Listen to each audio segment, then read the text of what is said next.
Bismillahirrahmanirrahim. Assalamualaikum warahmatullahi wabarakatuh.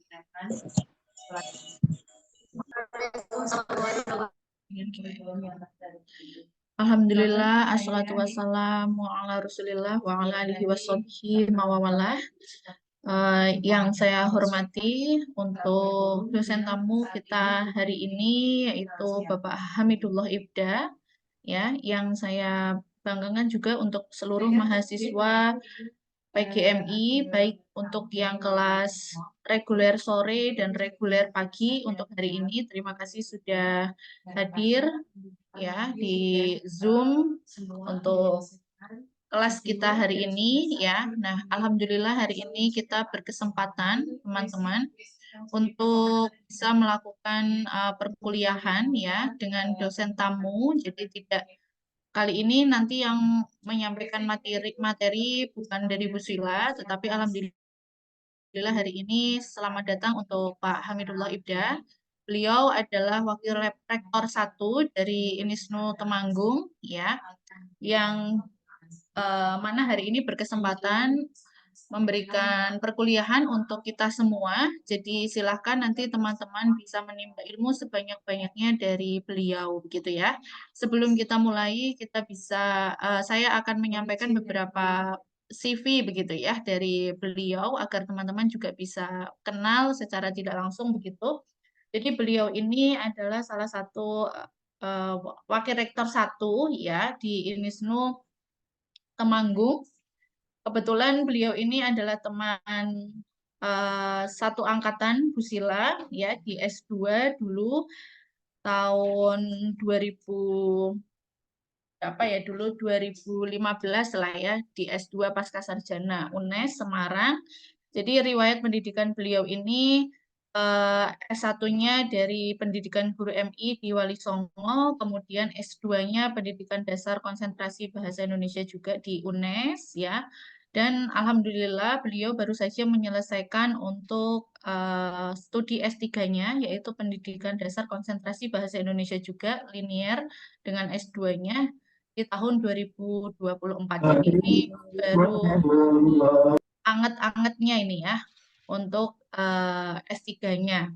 Dan beliau juga linear semua ya untuk pendidikan S1, S2, dan S3-nya sehingga beliau memang benar-benar expert ya teman-teman untuk mata kuliah kita hari ini sehingga saya rasa teman-teman perlu untuk banyak bertanya nanti setelah beberapa materi yang disampaikan untuk beliau. Nah, untuk perkuliahan kita seperti biasa nanti akan disampaikan oleh Pak Hamidullah Ibda, kemudian nanti kita akan sesi diskusi atau tanya jawab di 30 menit terakhir untuk perkuliahan kita. Mungkin kita sapa terlebih dahulu untuk pemateri kita atau dosen tamu kita hari ini, Pak Hamidullah Ibda, dipersilahkan. Oke, dengar suara saya? Jelas. Assalamualaikum warahmatullahi wabarakatuh. Waalaikumsalam. Alhamdulillahirrahmanirrahim. Salatu wassalamu ala asyrofil anbiya wal mursalin. Sayyidina wa maulana Muhammadin wa ala alihi wa sahbihi ajma'in. Nama ba'du. Yang kami hormati Bu Ersila Devi Rinjani selaku pengampu mata kuliah Bahasa Indonesia MISD mungkin ya. Dan yang kami hormati, kami banggakan pula teman-teman, sahabat-sahabat semua prodi PGMI atau jurusan PGMI Universitas Wahid Hasyim Semarang. Alhamdulillah pada siang hari ini kita bisa bertatap muka secara virtual dan tentu menjadi bagian dari bentuk kolaborasi antar perguruan tinggi utamanya di Nahdlatul Ulama seperti itu.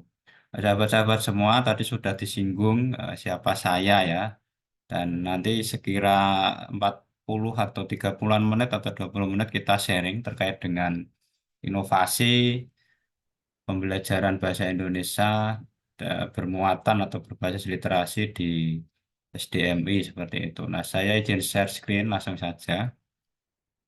Nah, jadi tema yang disodorkan ke saya oleh Bu Sila ini kemarin memang tentang inovasi pembelajarannya ya. Sebenarnya saya lebih cenderung kalau pembelajaran itu sebenarnya tidak bisa terlepas dari kurikulumnya juga, karena kita mengalami banyak problem pergantian kurikulum seperti itu. Ini sedikit sharing materi yang nanti akan kita diskusikan tentang inovasi pembelajaran bahasa Indonesia bermuatan literasi dan karakter positif di MISD. Kalau berbasis itu agak berat ya, karena berbasis itu harus menggunakan sebuah pendekatan ya, tidak hanya menggunakan atau memanfaatkan literasi dan karakter seperti itu. Jadi saya milih diksinya itu bermuatan gitu ya. Nah, ini saya tadi sudah disinggung, ini beberapa pekerjaan dan seterusnya nanti bisa dilihat saja. Saya lahir di Pati ya, tadi sudah disampaikan dan untuk S2 S3-nya memang fokus di pendidikan dasar, konsentrasi bahasa Indonesia atau pendidikan bahasa Indonesia seperti itu. Sebenarnya ada sastranya juga lah. Ini beberapa buku yang sudah saya terbitkan. Nanti ada yang nyambung dengan bahasa dan inovasinya. Ada sekitar berapa ya? Lupa saya. Sekitar 40-an buku lah sudah sejak 2017, 2013 ya. Ini aktivitas saya di dalam maupun luar negeri. Alhamdulillah dilibatkan dalam kegiatan mereview artikel di jurnal internasional atau Indeks Scopus ya. Sampai sekarang ada 19 jurnal. Ini beberapa puluh negara ya, karena ada beberapa negara yang sama. Dan ini untuk yang jurnal internasionalnya. Dan diminta juga di Magistra ya, milik WGMI Unwahas menjadi salah satu pengulas atau peninjau ya, sekitar 27 jurnal kalau jurnal nasional. Itu kira-kira nanti tidak penting lah bagi teman-teman ini. Langsungnya Yang ada 9 ya, 9 materi yang nanti kita akan kaji mulai dari problematika sampai integrasinya seperti itu, karena kita ngomong inovasi ya. Nah, kita ke deteksi permasalahan dulu ya. Tadi sudah saya singgung bahwa pembelajaran bahasa Indonesia itu tidak lepas dari kurikulumnya, materinya. Kalau sekarang CP-nya, TP, ATP-nya ya. Nah, artinya salah satu problem yang kita alami, sebenarnya tidak hanya problem, tapi juga peluang ya. Kita mengalami gonta-ganti kurikulum ya. Dari kurikulum pasca kemerdekaan 1947 sampai periode Presiden Jokowi itu ada 3 kurikulum sebenarnya. Meskipun substansinya hampir sama ya, tapi secara nomenklatur ada perubahan dari kurikulum prototipe, kemudian kurikulum merdeka, dan sejak tahun ini ditetapkan sebagai kurikulum nasional, meskipun isinya juga kurikulum merdeka. Jadi ini salah satu ya, bagi kami problem ya, karena di bahasa Indonesia dari KIKD menjadi CP itu menjadi masalah sebenarnya ya. Kemudian juga dari pendidik sendiri, bahkan dosen sendiri itu mengalami keterbatasan pendekatan, model, strategi, teknik, kiat ya, sorry bukan kita ini. Media, alat, bahan ajar ya. Dan ini sebagai potensi teman-teman kalau mau nulis tugas akhir skripsi maupun non skripsi bisa mengkaji ini sebenarnya. Nah, tidak semua guru bahasa Indonesia ini lulusan pendidikan bahasa Indonesia, karena memang jelas PGMI, PGSD ya calon guru MISD ya, bukan guru bahasa Indonesia. Dan tantangannya lagi, PPG sekarang banyak sekali yang merebut lahan prodi PGMI atau PGSD. Nah, ini tantangan teman-teman kalau tidak bisa menguatkan kompetensinya dalam bahasa Indonesia, ini juga berbahaya juga gitu loh. Karena cerita istri saya ketika ngajar di PPG UNES itu banyak sekali lulusan sarjana ekonomi, komputer, kimia itu PPG-nya guru SD. Nah, ini kan repot ya. Nah, ini tantangan juga ya sebenarnya. Keterbatasan sumber ajar dan kita mau tidak mau multikultur dari bahasa, dialek, ini siswanya ya budaya, gaya belajar, tingkat kecerdasan, latar belakang ekonomi, sosial ekonomi. Di kampung saya aja, saya rumahnya Sampangan ya. Jadi kalau ada waktu bisa nanti main di Menara Utara 12. Itu banyak sekali latar belakang yang sangat berbeda. Jadi satu RT itu pasti ada multikultur ya, dari bahasanya, dari dialeknya, subdialeknya, kulturnya ya, cara berkomunikasinya itu sangat multikultur, dan ini menjadi problem sebenarnya ketika kita dihadapkan dalam pembelajaran bahasa Indonesia. Kurangnya kolaborasi siswa dan guru, porsi materi yang kurang dan keterbatasan waktu, kurang maksimalnya 6 keterampilan berbahasa. Saya sebut 6 selain berbicara, menyimak, kemudian menulis dan membaca, ada tambahan memirsa dan mempresentasikan. Ya, ini bagian dari di kurikulum Merdeka tambahan seperti itu. Kemudian evaluasi yang kurang efektif, bahkan bukan hanya tidak sampai evaluasi guru itu kalau kemarin dari penelitian saya ya, tetapi hanya penilaian, asesmen saja. Makanya di kurikulum Merdeka ada asesmen as learning, for learning, dan off learning. Tidak sampai evaluasi, kalau evaluasi itu proses panjang sebenarnya. Yang terakhir kurang pelatihan dan utamanya dalam pembelajaran kritik maupun apresiasi sastra anak. Ya, saya yakin teman-teman juga perlu menguatkan utamanya di materi kritik dan apresiasi sastra anak itu sangat ini ya, sangat potensi untuk dikuatkan seperti itu. Kemudian kita setelah mendeteksi apa sih inovasi itu, ya saya merujuk di KBBI ya. Inovasi itu kan dari innovation ya, yang artinya menemukan hal baru atau pembaruan ya, atau kalau nggak sampai inovasi ya mungkin difusi ya, kalau nggak difusi ya mungkin refreshment ya, penyegaran, metode-metode baru. Nah kalau di tradisi Muhammadiyah itu ada namanya tajdid ya, pembaruan. Nah, kalau di NU sendiri tentu ada diktum yang saya kira teman-teman sudah hafal, al muhafadzatu ala qadimis sholih wal ahdu bil jadidil aslah ya. Jadi memelihara yang lama yang baik dan menerima mengembangkan ya yang baru yang lebih baik. Nah, tentu kalau dalam konteks inovasi pembelajaran bahasa Indonesia kita nggak bisa meninggalkan hal-hal lama di dalam bahasa Indonesia yang baik. Tentu kita harus kompromi dengan kenyataan juga. Kalau ada yang baru yang lebih baik ya sudah, kita juga harus mengembangkan itu. Jadi tidak harus kaku dengan mempertahankan pembelajaran bahasa Indonesia yang zaman dulu gitu ya. Kemudian inovasi ini perspektif yang kami simpulkan ya, upaya pembaruan untuk memperkenalkan metode strategi pendekatan baru dalam proses belajar mengajar atau pembelajaran bahasa Indonesia di SDMI tentunya ya. Tujuannya jelas ya, kita mencari efektivitas, efisiensi, minat, motivasi, serta membantu siswa dalam mencapai hasil belajar, bahkan yang kita catat ini adalah tujuan. Nah, arah inovasi kalau tadi teknis ke dalam pembelajaran, sekarang kita arah inovasi ini dalam rangka apa sih? Jadi kalau di dalam pembelajaran toh kan hanya levelnya pendekatan, model, strategi, metode, teknik, kiat, media, alat pembelajaran ya. Tapi secara global sebenarnya, secara umum jangka panjangnya, inovasi ini minimal ya. Kita mengarah ke tujuan instruksional di masing-masing mata pelajaran utamanya bahasa Indonesia di SDMI. Kalau tidak instruksional ya minimal tujuan pendidikan kurikulernya. Nah, kalau tidak bisa ya minimal institusionalnya. Misalnya SDMI-nya arahnya menjadi sekolah atau madrasah yang berbasis budaya bahasa Indonesia. Minimal itu sebelum mencapai tujuan pendidikan nasional. Nah, ini ada 4 tujuan tentu teman-teman harus hafal. Ada yang tahu tujuan pendidikan nasional? Dan paham enggak? Ya ada. Harus hafal ini. Nanti kalau ujian skripsi harus ditanya kalau nggak hafal ini ya. Nah, selanjutnya adalah tentang literasi di dalam kurikulum Merdeka. Tadi sudah jelas problemnya, sudah jelas arah inovasinya ya. Kemudian inovasinya juga jelas. Kemudian kita mengenal literasi dalam kurikulum Merdeka karena ini bermuatan literasi dan karakter baik ya. Ya karakter pasti baik ya. Apa ada karakter tidak baik. Tapi hanya penegasan saja.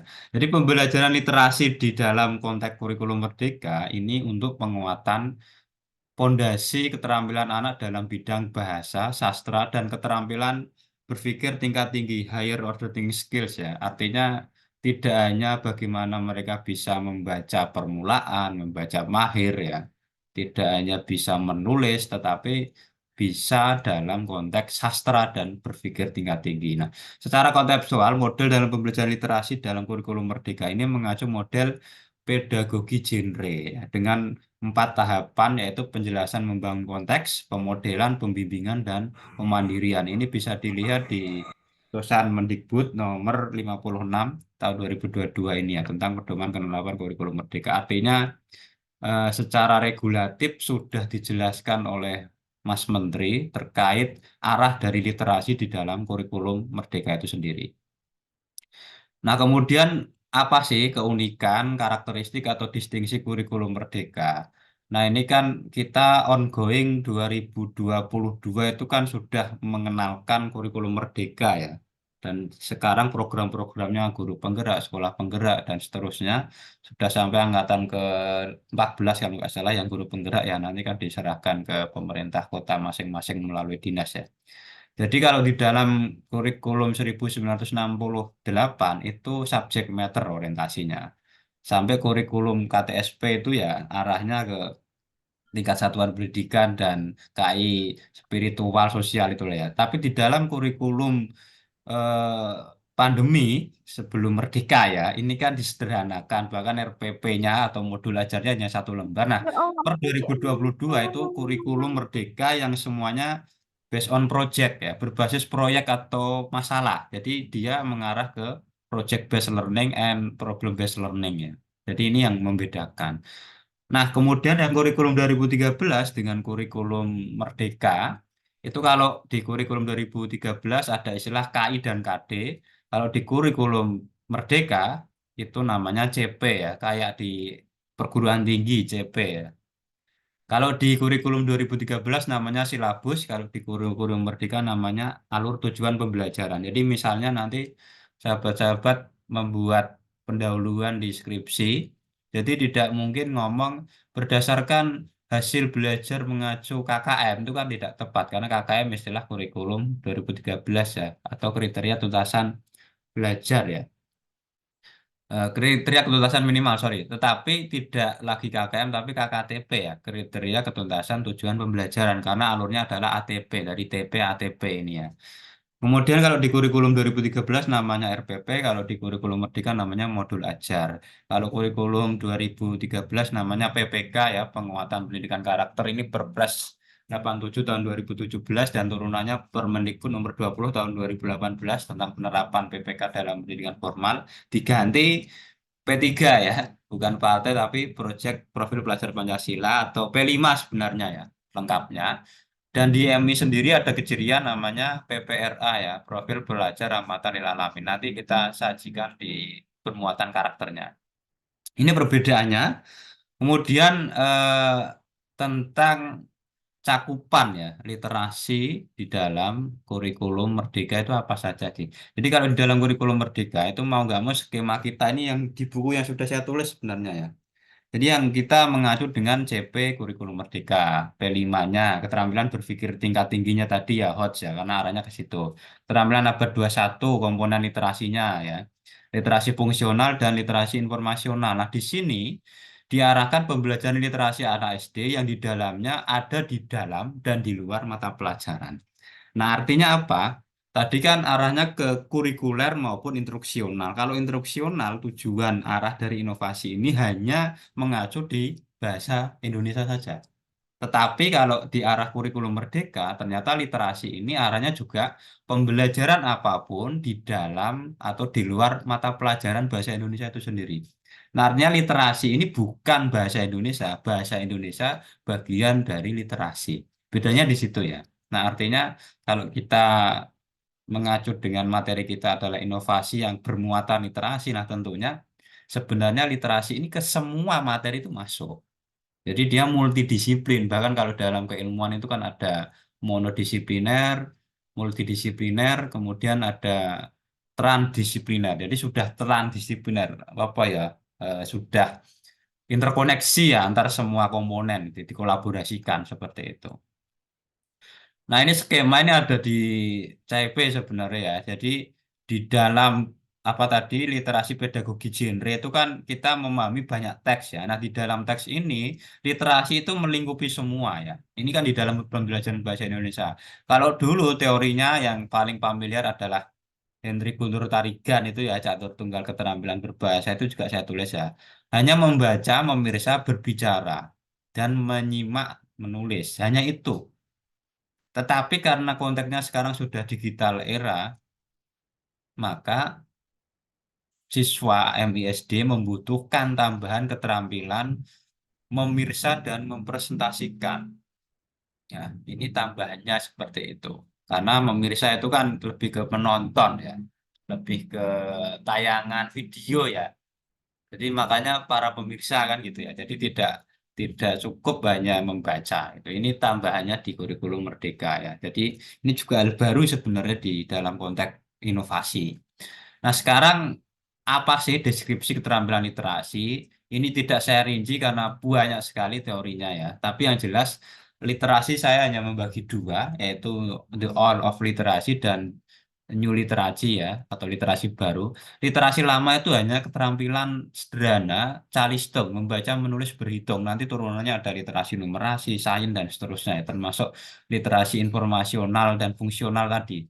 Tetapi di buku yang sudah saya tulis dengan Pak Farid itu ada namanya literasi baru. Ini untuk menjawab era disruption, disrupsi yang sumbernya dari literasi data, literasi teknologi, dan literasi manusia itu sendiri. Artinya teman-teman hari ini harus menguasai namanya digital competence, digital etik, digital safety, bahkan digital culture ya. Jadi tidak boleh share-share data pribadi dengan bebas karena itu berbahaya. Nah, ini kan kemampuan literasi sebenarnya.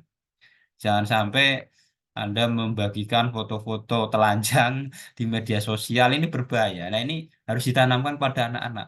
Artinya ini keterampilan literasi baru gitu ya. Arahnya ke situ. Nah, deskripsinya ini ada beberapa hal di deskripsi keterampilan literasi kurikulum Merdeka ya. Ada CP, ini keterampilan yang sudah reseptif itu ya menerima ya. Dulu istilahnya itu reseptif dan ekspresif ya kalau seingat saya ya. Jadi keterampilan reseptifnya itu menyimak, membaca dan memirsa.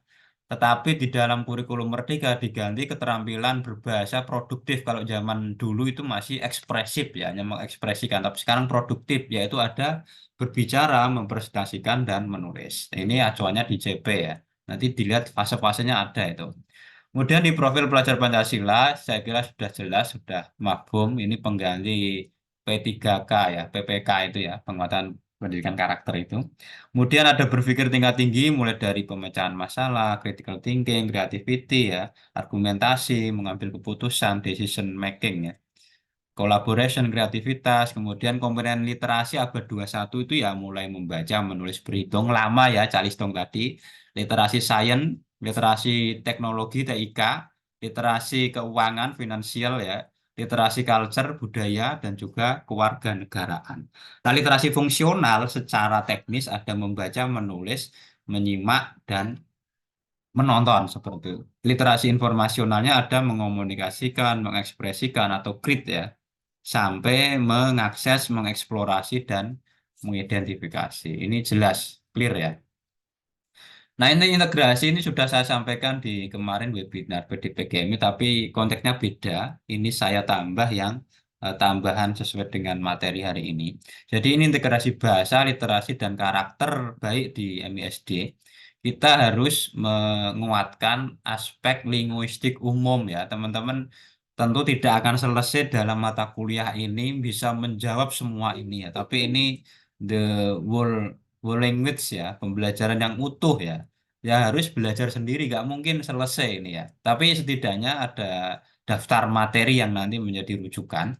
Kita harus menguatkan literasi umumnya, ada fonetik, fonologi, morfologi, kemudian sintaksis, linguistik terapannya ada filsafat bahasa, ya belajar tentang NKSIRE misalnya ya, tentang fonetik, stilistika, ilmu tentang gaya bahasa ya.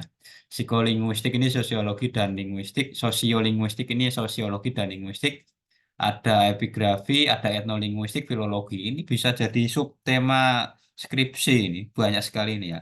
Kemudian linguistik terapan ada pembelajaran bahasa Indonesianya, penerjemahan, fonetik, ilmu tentang suara, font ya.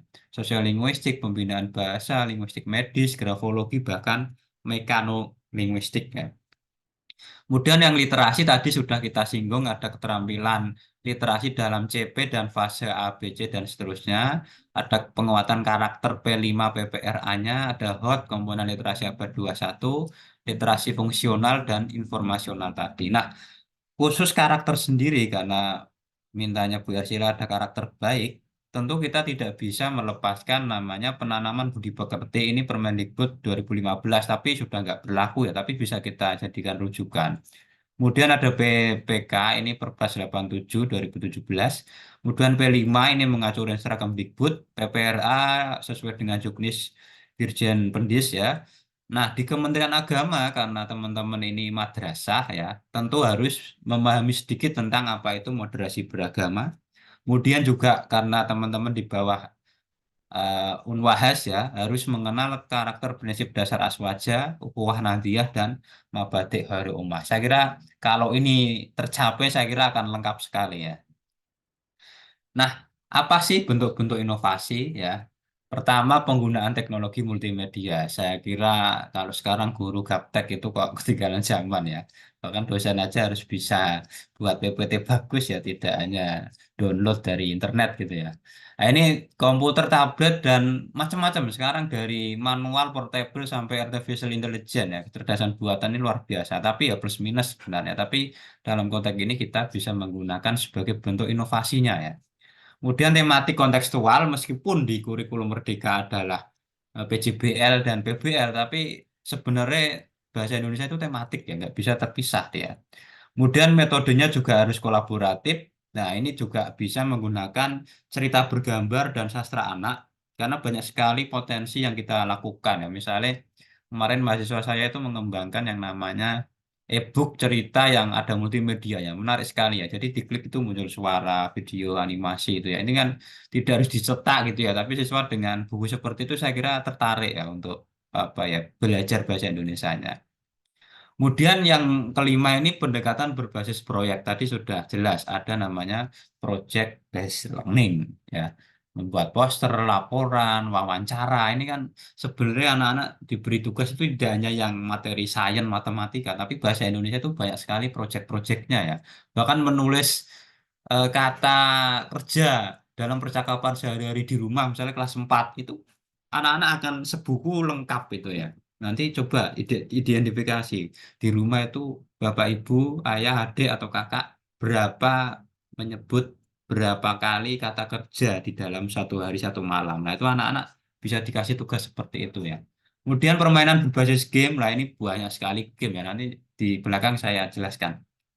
Pemanfaatan lingkungan sekitar, ya perpustakaan, taman, museum, ya lapangan, pos ronda itu juga bisa kan ada papan informasi ya.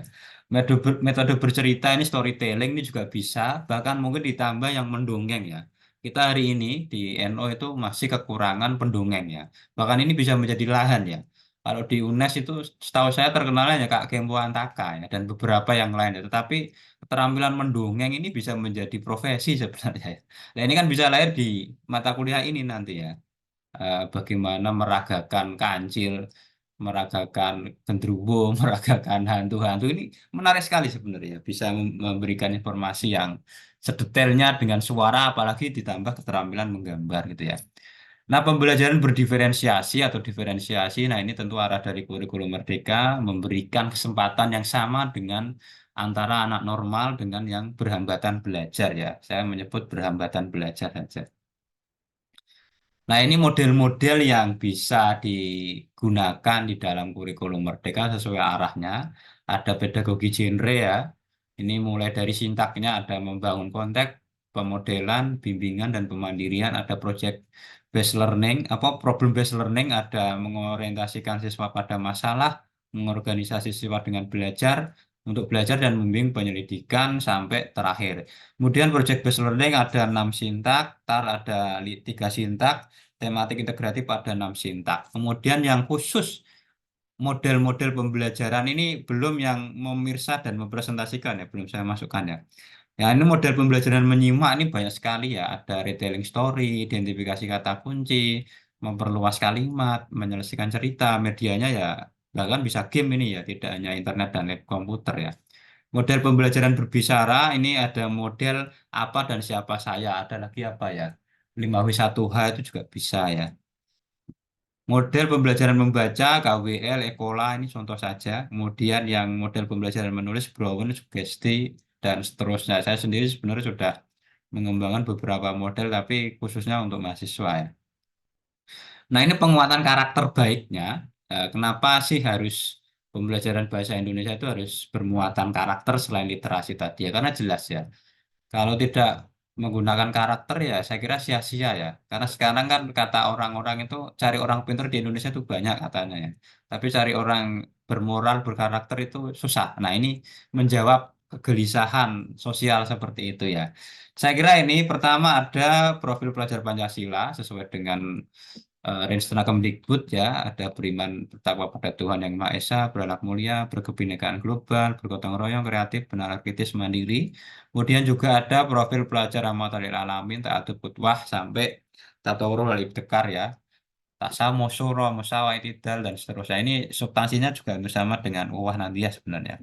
Kemudian juga indikator moderasi beragama ini sesuai apa peraturan Dirjen Pendis 2019 ya.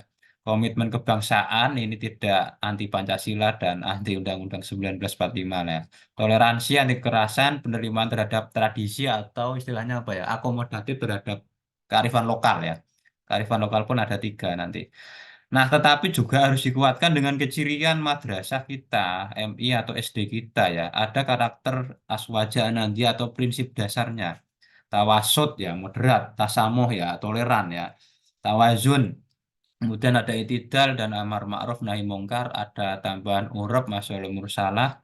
Nah, uwah nanti ada uwah basyariah sesama manusia ya, persaudaraan kemanusiaan, persaudaraan kebangsaan, sampai persaudaraan keislaman atau sesama Islam. Ada juga nilai-nilai di dalam mabadi ummah ya, ada 5. Asyidiku, alamana walawafil ahdi, ata'awun, al-istiqomah, dan alat dalah, seperti itu. Nah, ini bentuk integrasi berbasis digital ya. Ini ada, saya membagi di buku saya itu ada 4 ya, game edukasi, platform game digital, dan platform visual novel, sampai game digital berbasis kecerdasan buatan. Ini contoh game ya yang kemarin saya buat dan ini sudah masuk di jurnal Scopus Q3 kemarin ini yang hibah dari Kemenak itu. Nah, game edukasi ini banyak sekali. Ini contoh di buku saya aja ya, Battle Royale, Casual, MOBA, dan seterusnya. Bisa Anda kembangkan sendiri sesuai materi bahasa Indonesia tentunya ya. Kemudian juga ada di game digital, termasuk Geniali yang paling populer ya. Selain ini juga ada Oasis, Kahoot, Wordwell ya, yang sederhana, yang dia berbasis web ya. Microsoft juga menyediakan yang banyak yang gratis ini. Kemudian ada juga yang game visual novel ini baru saya 2 game yang sudah saya produksi ya dengan yang ini visual novel Kizugemu ini dengan mahasiswa yang sudah lulus dan sudah masuk Scopus juga sebenarnya materi bahasa Jawa arane turunan sama Kreta Basa kayaknya dan aksara Jawa sama cerita wayang itu materinya. Kalau Simak saja ini materi tentang karakter ya. Moderasi beragama, Aswaja Nandiah, P5 dan PPRA ini kemarin 2023 dan yang lain ya. Jadi kalau visual novel ini arahnya lebih ke drama, tapi sebenarnya game ini kelemahannya portable ya, belum bisa diinstal di ini apa di Android ataupun di iPhone seperti itu. Tapi sebenarnya karena dia formatnya adalah semacam drama, jadi menarik untuk dikembangkan sebenarnya. Nah, kemudian yang terakhir ini berbasis AI. Anak saya ajari yang Quick Draw ini sangat tertarik sekali karena di situ ada keterampilan mendengarkan, tapi in English ya. Ada keterampilan menggambar sama eh, menggambar memang lebih menggambar dan menyimak atau mendengarkan tok kalau keterampilan berbahasanya. Kalau menggambar kan di luar itu ya wilayah seni. Tapi juga banyak berbasis AI yang terbaru ini yang saya update sampai Januari kemarin sebenarnya. Saya kira itu terakhir ya, inovasi pembelajaran bahasa Indonesia ini urgent diterapkan ya dalam rangka untuk kita membangun lingkungan yang dinamis, menyenangkan, efektif sehingga dapat menjadi apa ya alat untuk membantu siswa dalam mengembangkan keterampilan bahasa mereka yang lebih baik. Saya kira itu ini buku-buku saya yang relevan dengan yang saya sampaikan tadi ya, dengan bahasa Indonesia dan sastra Indonesia yang bermuatan literasi di kurikulum Merdeka ini inovasinya, game-gamenya dan literasi, media literasi juga ada di sini. Saya kira itu terima kasih atas waktunya. Monggo kita lanjut dengan diskusi, sharing ataupun bertanya. Matur nuwun, saya kembalikan ke Bu Ersila. Oke, baik. Terima kasih Pak Ibda ya, luar biasa sekali. Hasil produknya juga luar biasa, sudah ada wujud nyatanya, banyak game yang dikembangkan, banyak buku yang sejalan juga dengan mata kuliah kita pagi hari ini. Nah, selanjutnya kita akan buka untuk sesi diskusi atau tanya jawab. Silakan bisa bertanya sebanyak-banyaknya begitu ya untuk materi kita hari ini kepada beliau, Pak Ibda. Silakan, ada yang mau bertanya? Silakan teman-teman.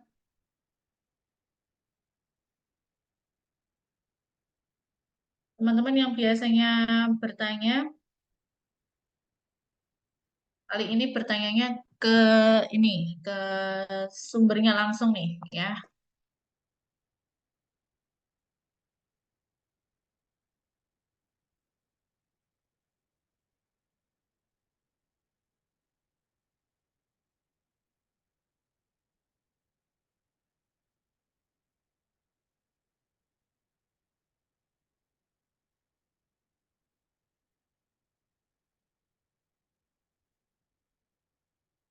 Silakan Ruki ini kalau tidak mengajukan beberapa pertanyaan, ya.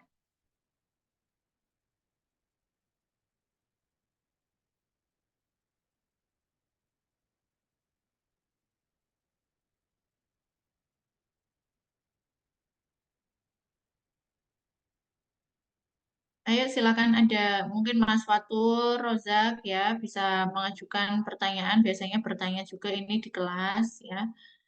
Atau teman-teman yang lain.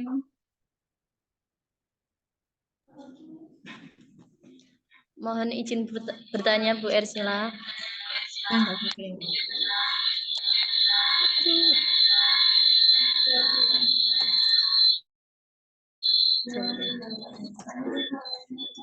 Bagaimana cara mengukur perkembangan literasi dan karakter positif siswa setelah penerapan inovasi pembelajaran?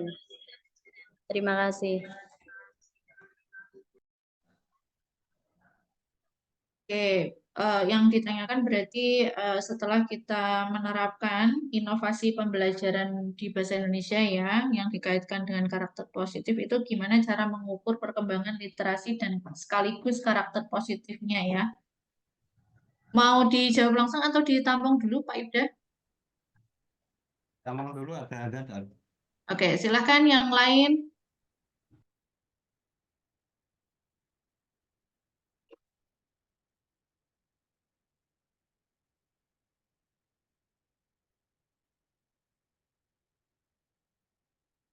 Silahkan teman-teman bisa bertanya lagi untuk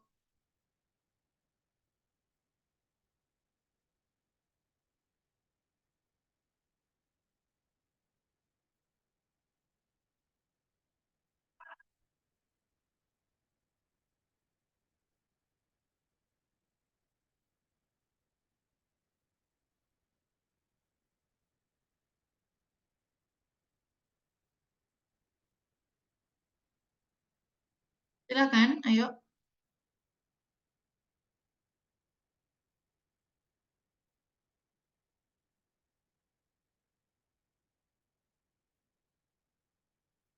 Bisa raise hand mungkin, angkat tangan ya, jika ada yang mau bertanya. Banyak yang bisa ditanyakan teman-teman ya, seperti penerapan tadi, inovasi pembelajaran, kaitannya dengan mungkin beberapa metode pembelajaran, penerapannya sekaligus berinovasi dan sekaligus mengaitkan ke karakter positif itu seperti apa, banyak sekali yang bisa ditanyakan.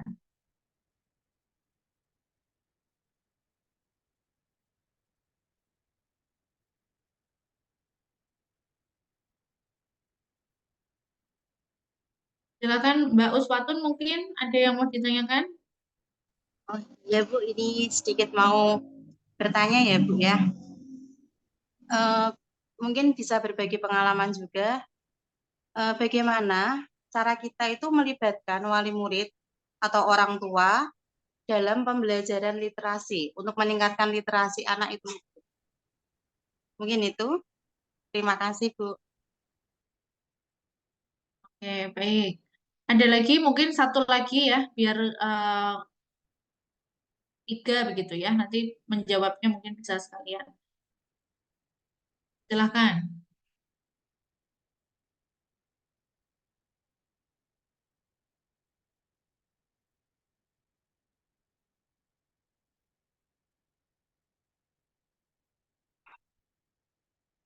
Ini tadi dari kelas reguler sore semua ya.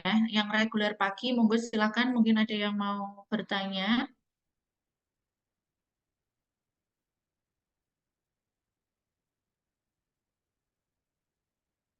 Mbak Irja mungkin.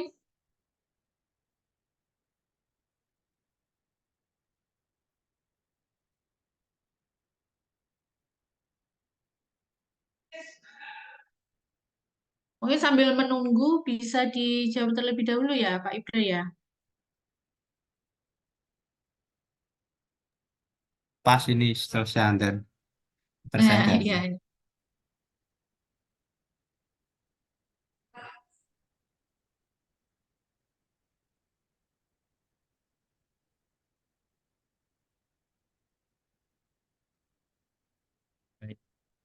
Pas selesai antar. Yang pertama tadi kalau tidak salah evaluasi atau apa tadi ya terkait bagaimana evaluasi dari Bagaimana inovasi itu ya. bagaimana cara mengukur perkembangan literasi dan karakter positif siswa setelah penerapan inovasi pembelajaran? Ya, sebenarnya kalau kita di kurikulum Merdeka ini sudah rinci di dalam modul ajar. Teman-teman kalau sudah menerapkan atau mengkaji atau membuat modul ajar tentu bisa mengukurnya ya. Tetapi sebenarnya yang diukur ini kan bukan secara rinci literasi, tetapi CP, TP, dan ATP itu ya. Karena yang masuk formal di kurikulum Merdeka yaitu. Jadi di kurikulum Merdeka itu ada asesmen diagnostik ya, kemudian juga ada eh, model evaluasi yang arahnya atau penilaian ya, jangan sebut evaluasi, asesmen ya. Model asesmen yang tiga itu ya, asesmen of learning, as learning, dan for learning ya. Nah ini kalau rinci, ini sebenarnya saya ada contoh yang kemarin di modul ajar ini. Nah di sini nanti ada tujuan TP, profil pelajar Pancasilanya, karakternya sudah ada. Kemudian di sini ada sarpras, modelnya, pemahaman bermaknanya, pertanyaan pemantiknya. Nah di sini sebenarnya sudah mengukur ya. Ini contoh kecil ya. Nah, artinya kalau mengukur itu tidak harus yang kuantitatif. Karena di kurikulum 2013 pun ranking itu nggak ada ya. Jadi kita agak fobia dengan itu. Tapi sebenarnya hampir sama sih arahnya itu. Nah, ini asesmen diagnostiknya kalau yang awal ya. Apakah mereka kemampuannya itu sudah bisa menuliskan kalimat dengan pola, ini SPOK misalnya. Ini kelas 4 ya misalnya tadi ya. Butuh pendampingan itu terjawab 1 sampai 2 kalimat misalnya. Berkembang itu terjawab 3 sampai yang mahir itu terjawab 5 dan benar semua. Ini misal contoh yang asesmen diagnostiknya ya. Ini dibagi kelompok karena sesuai model yang digunakan. Ini kegiatan pembukaan. Jadi intinya kalau di asesmen dari semua inovasi atau karakter di dalam kurikulum Merdeka, ya saya ngomong kurikulum Merdeka, ini bisa diterapkan di dalam asesmen di dalam pembelajaran itu sendiri. Asesmen yang memang untuk pembelajaran atau pembelajaran itu memang sudah asesmen di dalamnya. Jadi gampangnya gitu, saya tidak ngomong teknisnya ya. Tetapi di dalam sintak, di dalam modul ajar ini, kemarin mahasiswa saya juga tak minta membuat apa modul ajar dan mempraktikannya. Saya beri instrumen untuk penilaian itu juga sudah membuat yang bagus seperti ini ya, tidak dari Microsoft Word kan lebih menarik ya. Ini contoh-contoh pertanyaan ya. Ini kan masuk transitif, intransitif, 5 kalimat transitif dan 5 kalimat intransitif misalnya. Ini termasuk bagian dari eh, capaian yang dicapai siswa di aspek kognitif, tetapi bagaimana yang karakter? Nah, karakter sebenarnya tadi sudah diarahkan ke dalam kegiatan-kegiatan sintaknya, tetapi memang ranahnya saya setuju memang ini ya apa namanya ke afektif dan psikomotor ya, karena nggak mungkin dia bisa dilihat secara teknis. Tapi paling tidak inilah ya bisa menjadi gambaran kalau sudah membuat modul ajar, saya kira secara teknis seperti itu. Tapi yang paling penting di dalam kurikulum ini ya, itu bisa memberikan penguatan dari 6 profil karakter yang ada. Karena sebenarnya begini ya, di modul ajar itu kan hanya mewajibkan P5 toh. Sedangkan teman-teman kalau misalnya SD-nya Muhammadiyah misalnya, itu kan harus memasukkan al-Islam ke Muhammadiyahan. Kalau SD-nya NU atau Ma'arif misalnya, kan mau nggak mau harus memasukkan karakter Aswaja Nahdiyah atau karakter ke-NU-ananya. Itu dimasukkan sendiri menurut saya. Jadi tidak perlu sekaku yang ada di contoh umum dari pemerintah karena kan itu standar minimal kan gitu. Jadi nanti kalau diakreditasi pun apa kecirian dari karakter yang dievaluasi di kelas Anda di materi bahasa Indonesia? Ya karakter-karakter tadi. Kalau kecirian madrasahnya Kementerian Agama sudah membuat P5 dan PPRA digabung. Kalau kecirian di madrasah yang punya ideologi khusus ya misalnya NU ya punya Aswaja Nadia, Mabadi Ummah dan Ukhuwah Nadiyah misalnya seperti itu. Begitu pula dengan sekolah-sekolah di misalnya Ki Hajar Dewantara itu punya karakter-karakter yang memang khusus ya. Jadi misalnya Nang Ning Nang misalnya itu juga Wenang Wening Hanung misalnya. Itu juga dimasukkan ke situ. Misalnya seperti itu. Jadi bergantung inovasi sih. Kalau secara standar minimal itu tadi contoh di modul ajar, tetapi secara kita ngomong tidak di luar out of book ya, di luar kurikulum merdeka, sebenarnya evaluasi ini ya bergantung instrumen yang ada di sekolah madrasah masing-masing. Karena saya lihat kemarin ada sekolah itu punya model evaluasi sendiri ya, baik itu as learning, off learning maupun for learning ya. Jadi mereka membuat kayak turunan dari misalnya gini, keterampilan membaca permulaan itu kan ada membaca huruf konsonan, huruf vokal. Jadi nanti mereka membuat apa ya skala Likert ya atau persentase mahir sekali itu 100, mahir itu 70 sampai 90, baik itu 60, sedang itu. Jadi rinci sekali seperti itu. Itu juga boleh seperti itu. Artinya ini menjadi deteksi pengembangan evaluasi yang mengacu dengan teori evaluasi ya, tidak hanya apa ya sebenarnya evaluasi itu proses panjang ya dan tidak selesai seperti hanya penilaian. Mungkin yang dimaksud tadi hanya sebatas penilaian cara mengukurnya. Kira-kira itu sih yang sudah saya lakukan dan saya pahami di dalam konteks kurikulum merdeka. Mungkin begitu, ada respon atau kurang kurang tepat jawaban saya. Saya kembalikan ke penanya. Bagaimana responnya? Mana? Yang perlu direspon enggak? Iya, Bu, sudah cukup. Terima kasih. Sudah pernah buat modul aja belum? Sedang berproses ini, Pak. Oh, sedang Jadi berproses. Ya, nanti di modul ajar bisa lihat rinci lah ya. ya dari mata kuliah ini produknya nanti adalah modul ajar dan sekalian nanti di beberapa pertemuan terakhir itu nanti mereka bisa mengajar atau mempraktekkan dari yang sudah dibuat di modul ajar. Ya, nanti kalau yang mungkin sudah ngajar atau sudah pernah ngajar ya bisa sharing di MI atau SD-nya bagaimana ya. Karena setiap MI SD berbeda dengan model kurikulum merdeka ini. Tapi setidaknya tadi menjadi gambaran di asesmen diagnostiknya ataupun yang evaluasi di akhir ya menjawab di TP ya tujuan pembelajaran. Kemudian yang berikutnya terkait praktik baik ya mungkin atau sharing bagaimana pelibatan orang tua ya. Bagaimana tadi pelibatan orang tua di dalam, saya lupa tadi. Pelibatan orang tua di dalam Meningkatkan literasi. meningkatkan literasi Meningkatkan literasi. literasi anaknya gitu. Iya, literasi anaknya. Oke. Jadi pelibatan orang tua ini sebenarnya juga inovasi yang harus dimiliki seorang guru ya. Dan ini wajib. Jadi kalau di Kota Semarang itu SD-SD-nya secara program ada namanya eh, bukan bukan kombel ya, tetapi paguyuban kelas.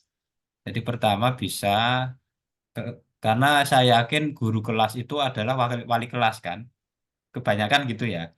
Nah maka wali kelas ini bisa mengajak wali murid ya, dan ini wali mengajak wali toh, wali mengajak wali kelas mengajak wali murid untuk membuat program namanya bisa sebutan lain lah itu paguyuban kelas. Paguyuban kelas ini nanti terorganisasi, ada ketuanya, koordinatornya. Jadi itu menjadi bagian awal untuk melibatkan orang tua secara formal ya.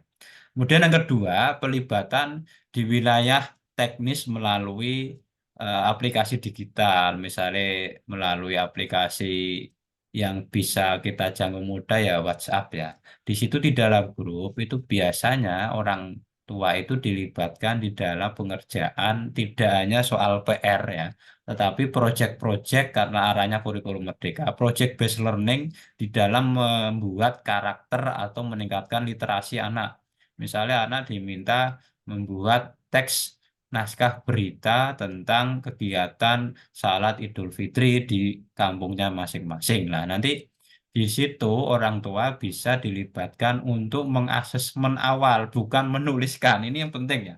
Tapi yang penting bergantung instrumennya sih sebenarnya. Itu contoh pelibatan orang tua di dalam kegiatan peningkatan literasi. Kemudian juga teks-teks bentuk lain, misalnya menulis puisi yang sastra, menulis cerita bergambar. Seperti anak saya kemarin kan waktu liburan coba buat cerita pendek, pengalaman berlibur lebaran di rumah nenek dan kakek. Nah, ini contoh kecil ya. Tetapi kadang kalau nggak kita pantau nanti lebih banyak main HP ya. Ini juga problem tertentu ya, karena mau tidak mau harus kita ini. Tetapi sebenarnya tidak hanya pelibatan orang tua secara teknis, tetapi juga ada buku target menurut saya. Ini yang secara empiris saya alami, buku target atau buku catatan dari sekolah atau dari wali kelas kepada siswa. Ini jauh lebih, bahasanya Jawa ini, lebih mandi, lebih manjur daripada perintah orang tua. Ini terbukti waktu Ramadan misalnya. Jadi sholatnya anak itu tidak karena diperintah atau kesadaran, tetapi karena ada buku rapot yang harus ditandatangani orang tua oleh guru, dari guru oleh orang tua yang itu mencentang sholat duhur, centang tanda tangan. Misalnya itu mungkin contoh-contoh, 3 contoh teknis ya yang bisa panjenengan kembang. Karena tentu strategi ini tidak bisa dipukul rata, tetapi disesuaikan dengan kondisi lokal, kearifan lokal, sumber daya di MI SD masing-masing. Tapi ada juga begini, orang tua itu di misalnya di Temanggung ya saya lihat itu ada pelibatan menjadi apa ya istilahnya anak asuh gitu, orang tua asuh yang memang pengganti guru, istilahnya orang tua asuh gitu. Jadi orang tua asuh ini nanti salah satunya literasi dan karakter itu juga ada namanya buku kontrol siswa. BKS ya, buku kontrol siswa ini nanti diterapkan sebagai acuan mereka ada peningkatan atau tidak sesuai dengan target di semester tersebut. Memang masih semester sih, belum bulanan. Tapi ini setidaknya bisa menjadi contoh pelibatan orang tua. Biar orang tua itu merasa underbeni ya, tidak hanya ribet saat mau outing kelas saja, tidak hanya ribet saat mau penerimaan rapot saja, tetapi kegiatan-kegiatan secara teknis khususnya di dalam pembelajaran bahasa Indonesia itu bisa kita libatkan. Itu sih karena ini bersifat pengalaman ya, bersifat kasuistik, tidak berupa konsep ataupun teori. Jadi saya jawab sesuai dengan pengalaman yang saya alami atau saya lihat di sekeliling saya. Mungkin banyak sekali pengalaman Bapak Ibu atau Mas Mbak-mbak semua yang lebih mendalam sesuai dengan kebutuhan siswa yang itu memang orang tua benar-benar terlibat. Tapi yang paling penting orang tua ini sebenarnya menjadi guru pertama bagi anak-anaknya.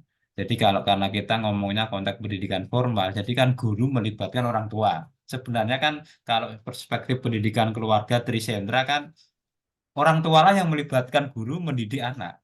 Pola pikirnya harus dibalik kan gitu ya. Tapi kan karena kita ngomong dari pendidikan formal kan bagaimana pelibatan guru. Sebenarnya saya yang melibatkan guru kalau orang tuanya mudeng seperti itu ya. Tapi kalau enggak ya enggak masalah. Itu sih monggo jika ada respon karena ini sifatnya sharing ya. Jadi lebih ke penggunaan mungkin buku penghubung ya Pak ya. Ya apapun Penghubung sebutannya anak lah.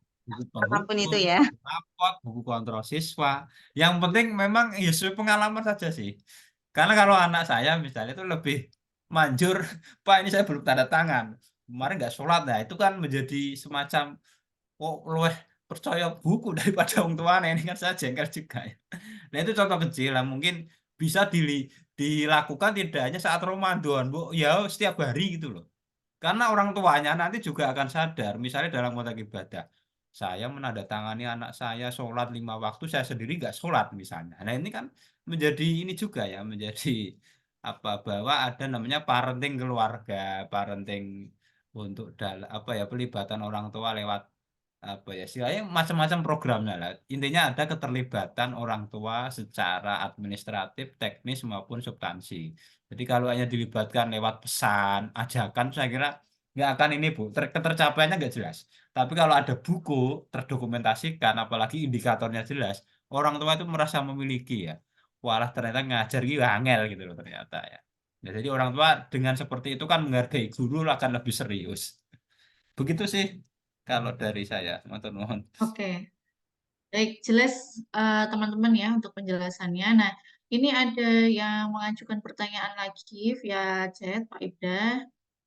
Jadi yang ditanyakan adalah dari hasil AKMI dan ANBK itu kan masih banyak menunjukkan anak yang belum cakap ya di bidang literasi. Nah, bagaimana triknya agar anak-anak ini mudah memahami atau terampil dalam literasinya gitu.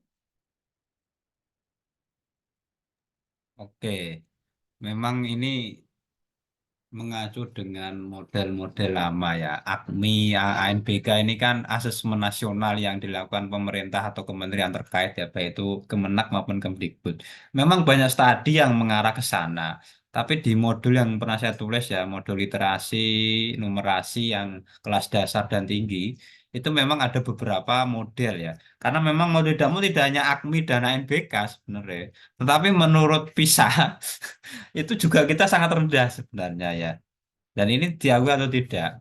Karena anak-anak budayanya itu memang menonton tadi, makanya butuh keterampilan memirsa. Tapi setidaknya kita bisa mengajak anak-anak itu ya banyak sekali lah. Pertama, kegiatan, jadi literasi itu teorinya tiga menurut saya ya. Pertama adalah pembiasaan dan pembudayaan.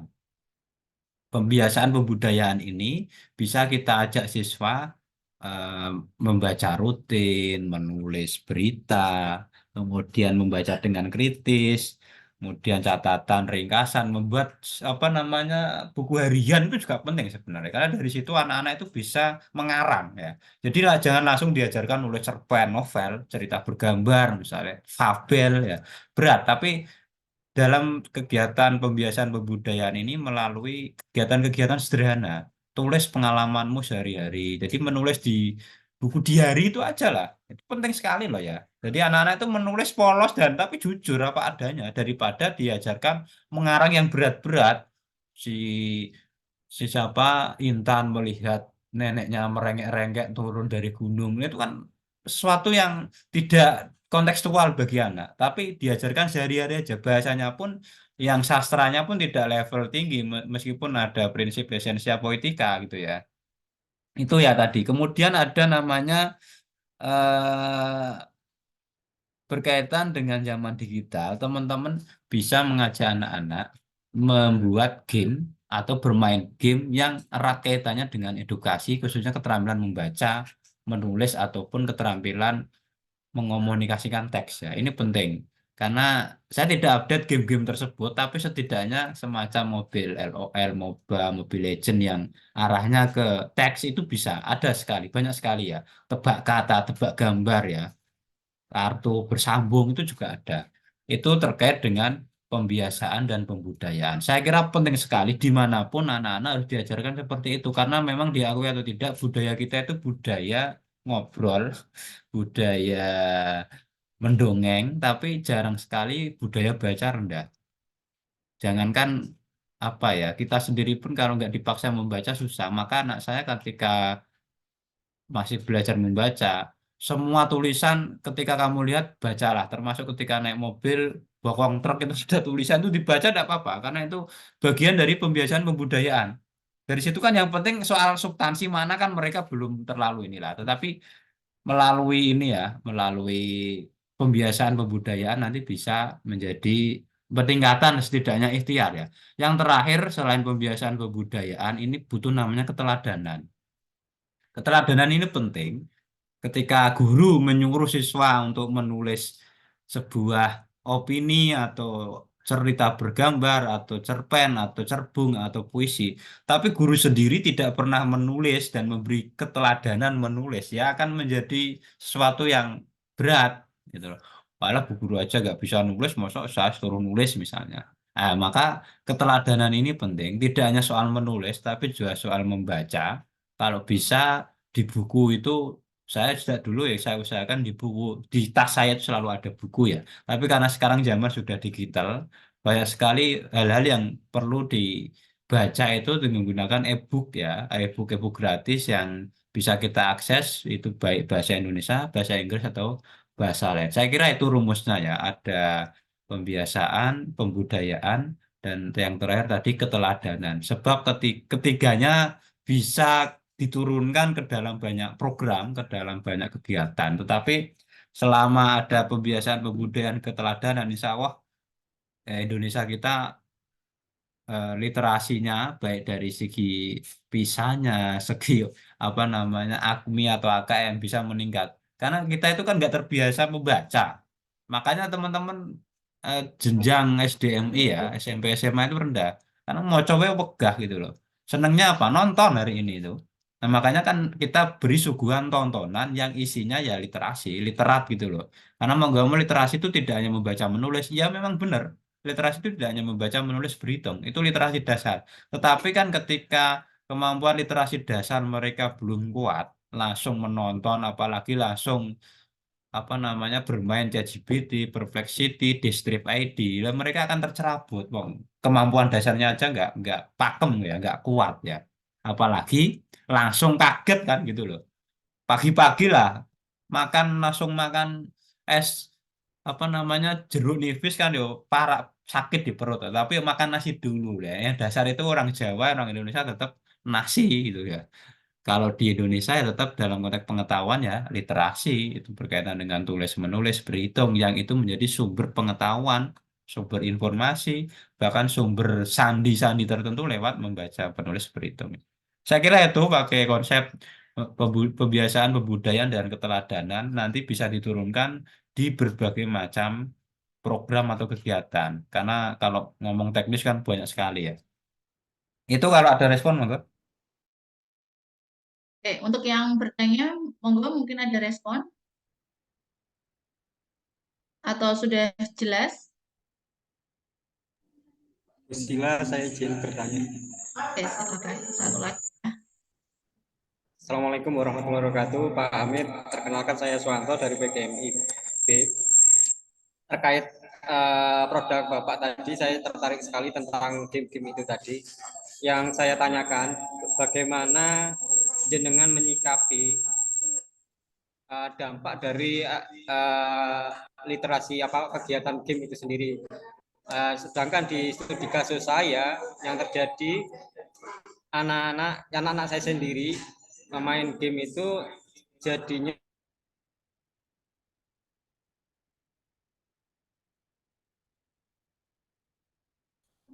lupa waktu akan sholat, lupa akan segalanya apa namanya terlalu larut dalam game itu sendiri.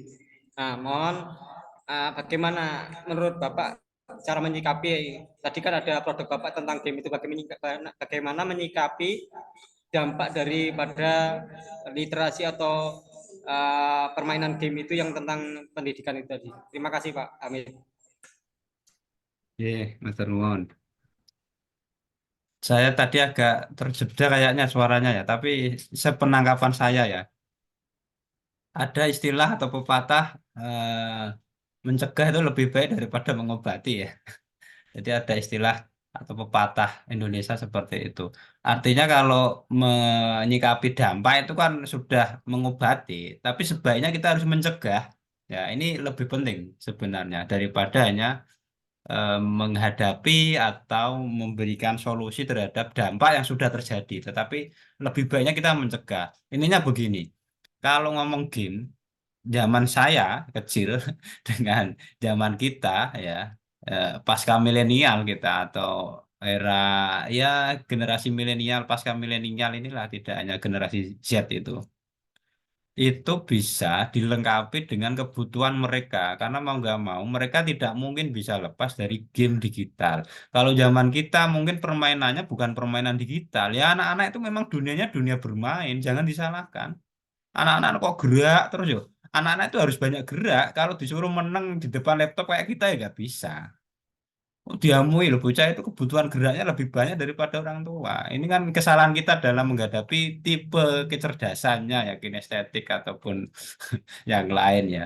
Kemudian setelah kita mendeteksi kebutuhannya apa, gaya belajarnya apa, karena ini agak akademis ya, kita bisa memberikan porsi penggunaan game itu sebagaimana mestinya. Kalau bisa pilihkan game-game edukasi gitu loh. Jangan game-game yang sudah saya sebutkan tadi yang tidak terlalu edukasi tetapi meskipun materinya bisa dibuat gitu ya. Makanya game edukasi ini tentu sudah ada yang berbayar, ada yang gratis dan ini tersedia open access di App Store maupun Google Play ya. Google Play Store seperti itu. Jadi bisa Anda pilih itu. Jangan bermain yang apa ya? App FOF ke anak saya itu kadang kepala dulu download FOF itu apa saya nggak mudeng juga ada yang ML Mobile Legend terus apa mana kemarin ya Sakura ini permainan opo janjian saya juga nggak mudeng gitu lah dari situ saya dalami dunianya oh gini akhirnya saya alihkan kepada game-game yang PC mending main Plant and Zombie daripada main kayak gitu ya itu yang kedua ya. Artinya kita harus mendeteksi kesenangan mereka apa. Jangan diputus atau kita haramkan. Pasti nggak bisa, Pak. Pasti nggak bisa. Kenapa? Kebutuhan mereka beda. Zamannya beda dengan kita. Kalau kita permainannya mungkin bentek, sodoran, betingan, apa meneh ya. Gobak sodor. Zaman kita seperti itu, belum ada gadget. Tapi ketika anak sudah hidup di digital age ya, zaman digital ya nggak bisa kita putus kita beri sesuai porsinya, kita beri sesuai dengan apa yang harus dikonsumsi atau tidak. Karena ya saya banyak mengkaji tentang game ya, banyak sekali dampak negatif ya termasuk gaming disorder dan bahkan menjadi percakapan terorisme itu bisa melalui game ya. Itu sih beberapa hal yang bisa kami jawab. Yang jelas harus kita pahami dunia mereka, gaya belajarnya apa, kesenangannya apa, gamenya kesenangannya apa, kita masuk dan kita arahkan. Dan yang paling penting kalau ini untuk anak sendiri ya, harus buat kontrak. Jam sekian harus berhenti dan belajar. Karena biasanya yang agak apa ya fleksibel ini ibu-ibu ya, mbak-mbak ini ibu-ibu. Jadi orang tua itu kan punya anak itu kan bahasa Jawanya itu welas tanpa alis ya. Tahu enggak? Welas tanpa alis itu kasih sayang yang tidak ada balasannya ya. Makanya yo minta apapun dikasih. Makanya kalau saya ya harus ada rem, harus ada kontrol. Karena kalau nggak ada kontrol anak kita sama aja kita beri racun gitu ya.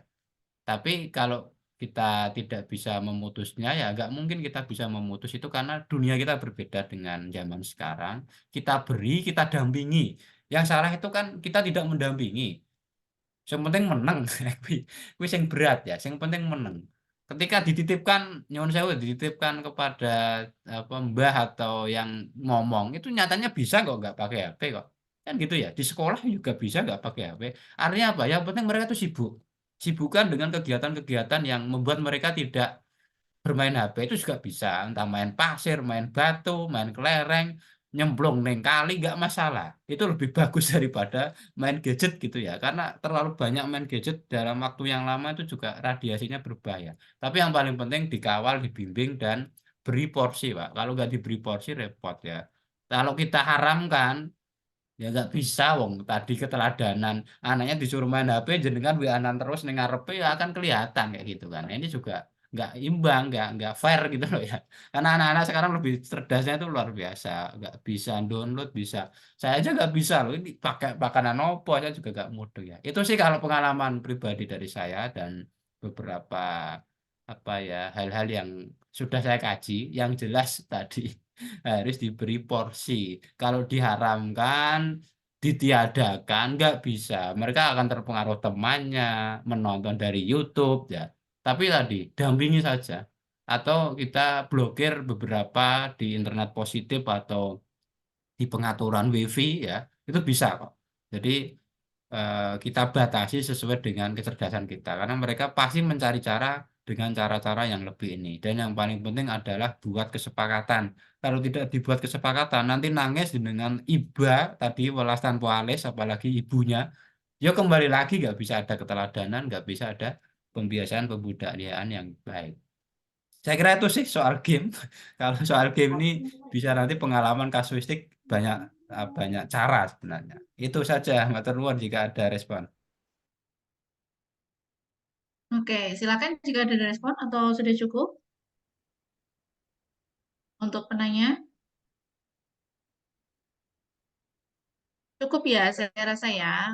Baik, mungkin saya mencoba untuk menyimpulkan dari beberapa materi yang sudah disampaikan ya, secara umum bahwa inovasi dalam pembelajaran bahasa Indonesia itu memang memiliki peran penting ya dalam meningkatkan kemampuan literasi siswa, dan dalam meningkatkan literasi siswa ini tentu kita tidak bisa lepas dengan pemanfaatan teknologi ya dibarengi dengan meningkatkan karakteristik positif siswa juga, sehingga kita di sini bisa melakukan beberapa manuver-manuver begitu ya dalam proses pembelajaran untuk bisa meningkatkan kemampuan literasi anak sekaligus meningkatkan karakter positif siswa. Ketika misalkan dalam pemanfaatan teknologi, kalau anak-anak sukanya game, maka kita bisa mencarikan game-game sesuai dengan kebutuhannya, begitu ya, yang berkaitan dengan garis lurus dengan peningkatan literasi dan karakteristik siswa tersebut, ya. Itu yang mungkin bisa saya simpulkan ya atas materi yang sudah diberikan oleh Pak Ibda. Terima kasih, kami mengucapkan terima kasih sebanyak-banyaknya atas kesempatan waktu dan materi ilmu yang sudah diberikan selama kurang lebih 1 jam 15 menit ini. Harapannya semoga nanti mahasiswa bisa menerapkan beberapa materi yang sudah disampaikan tadi ya, ada beberapa metode dan pemanfaatan seperti misalnya tadi PBL gitu ya, berbasis project. Di situ nanti kita bisa mengaitkan atau mengajak orang tua untuk bisa bekerja sama dalam proses peningkatan literasi siswa atau metode-metode yang lain ya. Dan semoga di lain waktu kita bisa bertemu kembali dalam kesempatan yang berbeda dengan materi yang berbeda begitu, dan bisa membawa kebermanfaatan untuk kita semua. Terima kasih, saya kira mungkin itu saja yang bisa saya sampaikan. Ya, mohon maaf kurang lebihnya untuk teman-teman dan pemateri kita hari ini. Kita bisa akhiri untuk perkuliahan kita dengan hamdalah bersama-sama.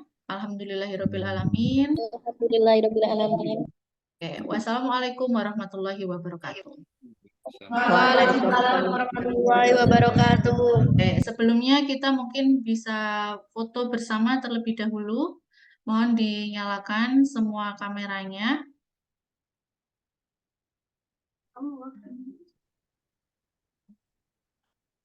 Bentar ya.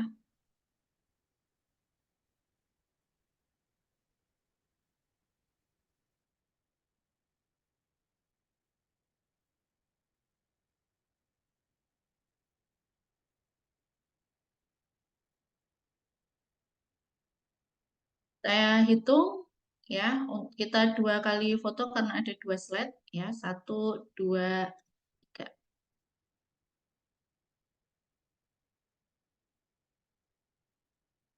Oke, sebentar.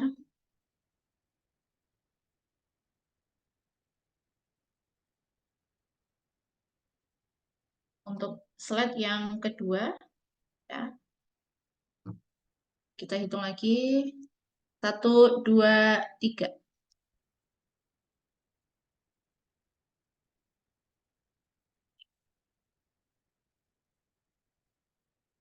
Terima kasih untuk semuanya ya. Selamat beraktivitas kembali. Terima kasih Pak Ibda. Salam untuk keluarga. Sukses selalu dan sehat selalu ya. Ini matur nuwun, terima kasih semuanya. Terima kasih. Mohon izin untuk live. Monggo Pak Ibda bisa melanjutkan.